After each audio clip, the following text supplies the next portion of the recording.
Let's learn how to find Ethereum wallet address on Binance. I will show you this tutorial on PC, but you can follow up with any other device such as your phones, because method is very similar. So without any more delay, let us start by opening our Binance application.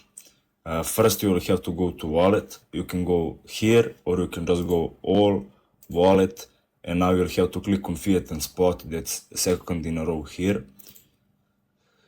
Now when the page load, you will have to click on this deposit button, and now you will have to click on this deposit crypto. That's first.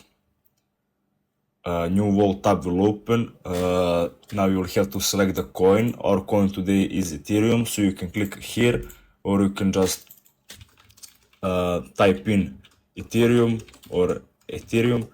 or find it in the list. Now when you select it, you will have to select network. I will select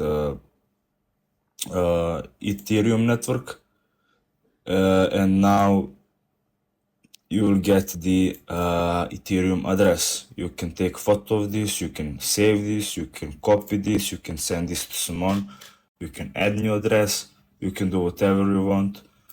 So this is it. Thanks for watching and see you in the next video.